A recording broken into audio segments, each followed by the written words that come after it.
Welcome to Bankers Reasoning channel. आज हम puzzle number 53 solve करेंगे फ्रेंड्स। ये एक डायरेक्शन बेस्ड पजल है। इसमें 8 पॉइंट्स के ऊपर पजल पूछी गई है। The puzzle is Nora and Dora start their journey from the same point O. Nora walks 4 metre to the east and reaches point B.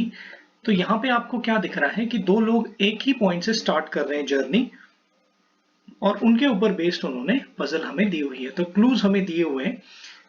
Then she turns to her left and walks 4 meter and reaches point Q. Then she turns to her right and walks 5 meter and reaches point R. Finally, she turns to her right and walks 8 meter and reaches point S. तो एक जो Nora है वो कुछ left right करके finally एक point पे पहुंच रही है। On the other hand Dora walks 4 metre to the west and reaches point A. Then she turns to her left and walks 4 meter and reaches point B.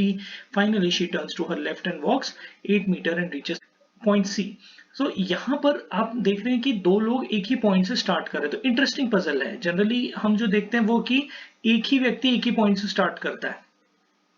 अब तक अगर हमने जो पजल देखी होंगी, तो ये जो दो की पजल है, दो लोग एक ही पॉइंट से हैं, तो इसको करने का हम कोशिश करेंगे एंड इसको हम लोग अच्छी तरीके से सॉल्व कर सकते हैं। एग्जाम में, प्रीलिम्स में आप आराम से कर सकते हैं इस पजल को। Let us see how to solve it.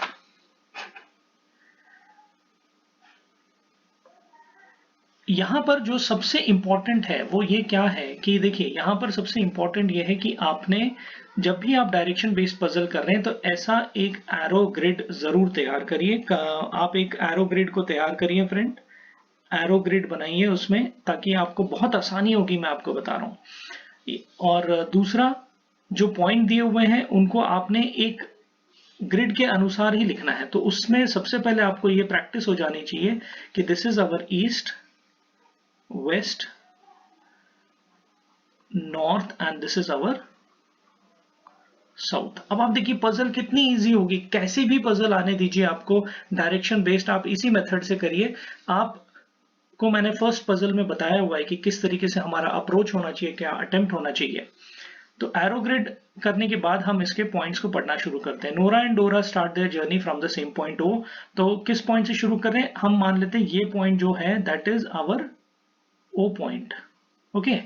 Nora walks 4 metre to the east and reaches point B. अब ये बहुत आसान है। देखिए, नोरा अगर यहां से चल रही है पॉइंट ईस्ट के ऊपर, तो वॉक्स 4 मीटर। तो अगर हम यहाँ पे इनको लेते हैं तो 4 मीटर यहाँ पे होगा, 4 मीटर मान लेते हैं। और ये पॉइंट पी पे आपके नोरा आ गए हैं। Then she turns to her left and walks 4 meter. अब आप लेफ्ट जाएंगे, फिर 4 मीटर आपने जाना है। तो this is again 4 metre and here she is again at point R. Okay, at point Q, sorry. Then she turns to her left and walks 4 meter and reaches point Q. Then she turns to her right and walks 5 meter and reaches point R. अब point Q से वो कहाँ आ रही है? point R की तरफ आ रही है। तो R में उन्होंने कितना चला? 5 मीटर। तो R यहाँ पे आ गए। Finally she turns to her right and walks 8 meter and reaches point S. अभी 8 मीटर चलना है, तो देखिए 4 मीटर तो यहाँ पे हो गया, यहाँ पे आ गई पॉइंट पे, और यहाँ पे और अगर 4 मीटर चलती है तो ये हो गया आपका पॉइंट S। ये पूरी नोरा की जर्नी थी यहाँ से यहाँ तक, OP, PQ, QR और RS से। Okay. On the other hand Dora walks 4 metre to the west and reaches point A. अब डोरा जो है इस साइड में वॉक कर रही है 4 मीटर, तो यहाँ पे 4 metre and reaches point A. Okay, ये हो गया। उसके बाद बोलता है then she turns to her left and walks 4 metre and reaches point B. तो लेफ्ट की तरफ टर्न करेगी, तो यहां से वो आएगी और ऐसे आके कहां पे आने वाली है? Reaches point B. कितना? 4 मीटर चली हुई है। ओके, इसको थोड़ा सा मैं मिटा देता हूं ताकि ये हमको कंफ्यूजन ना दे।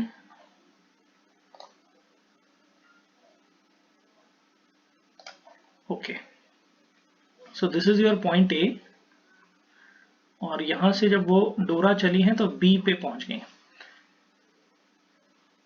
Then she turns to her left. अब इनका लेफ्ट कहाँ होगा? इस साइड होगा। and walks 4 meter and reaches point B. ये भी आ गया हमारा। Finally she turns to her left and walks 8 meter and reaches point C. अब आप देखिए वो 8 मीटर लेफ्ट हो गई हैं और वो 8 मीटर की तरफ चल पड़ी है। तो 4 मीटर तो यहाँ हो गया, और 4 मीटर यहाँ पे हो गया सी आपका आ गया। तो ये देखिए ये पूरी जो डोरा की जो ट्रैवलिंग है दैट इज 4 and 4 8 मीटर। अब ये बहुत जरूरी है आपको यहाँ पे। अब ये क्यों जरूरी है मैं आपको बोल रहा हूँ। जनरली हम लोग जो अप्रोच रखते हैं वो ये करते हैं कि ओ से हम शुरू कर देंगे, जो अमूमन हम करते हैं, फिर हम बोलते हैं यहाँ से पी पे आ गए, यहाँ से ओ आ गए, यहाँ से आ गया, फिर इधर आ गए, फिर हमने छोड़ दिया, फिर एक जन इधर गया, फिर इधर आया, फिर आप बोलेंगे इधर आ गया।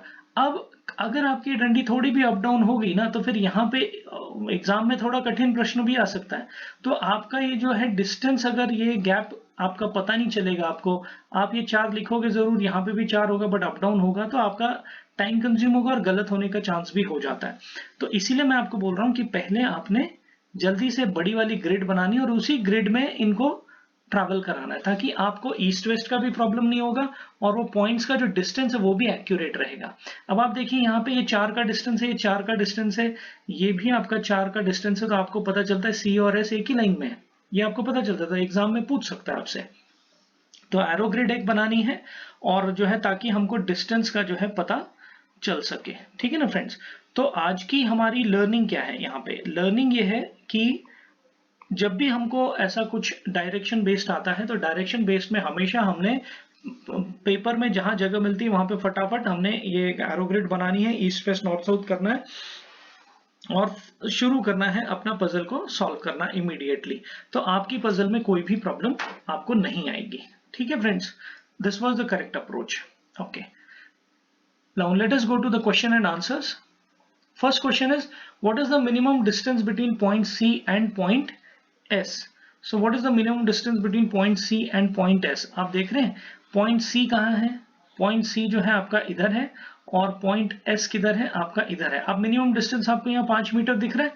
ओके, तो जो हमने यहाँ पे बनाया था उसमें भी आप देखेंगे तो आपको यहाँ पे 5 मीटर का डिस्टेंस दिखता है। पॉइंट सी और पॉइंट एस के बीच में ये देखिए 5 मीटर का डिस्टेंस यहाँ से आपको पकड़ में आ रहा है जो अपने हाथ से बनाया। ओके, तो यहाँ पे हमको ये 5 मीटर का डिस्टेंस, यहाँ पर भी हमको ये 5 मीटर का डिस्टेंस हमको यहाँ पे दिखता है, ये 5 मीटर का डिस्टेंस है। ठीक है ना।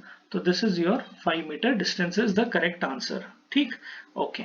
Next, what is the minimum distance between point Q and point C? अभी पॉइंट Q और पॉइंट C के बीच का मिनिमम डिस्टेंस आप देखेंगे तो यहाँ पे आप देख रहे हैं 4 ये है और ये 4 है, तो इट इज 8 मीटर का डिस्टेंस है। Point QC is what? Point QC is QP plus PC is equal two point QC। ठीक, तो QP कितना है आपका 4 है और PC आपका 4 है, तो इट इज 8। ठीक, तो यहाँ पे 8 मीटर आपका आंसर है। अब आप हमारा जो मैनुअली हमने जो बनाया हुआ है इसमें भी आप देखिए, आपको दिख जाएगा Q अगर इधर है और C आपका इधर है तो ये 4 है और ये भी आपका 4 यहाँ पे आपको दिख रहा है। Because of this AB it is 4। ठीक, तो ये आपका क्वेश्चन एंड आंसर इस तरीके का पूछ सकता है।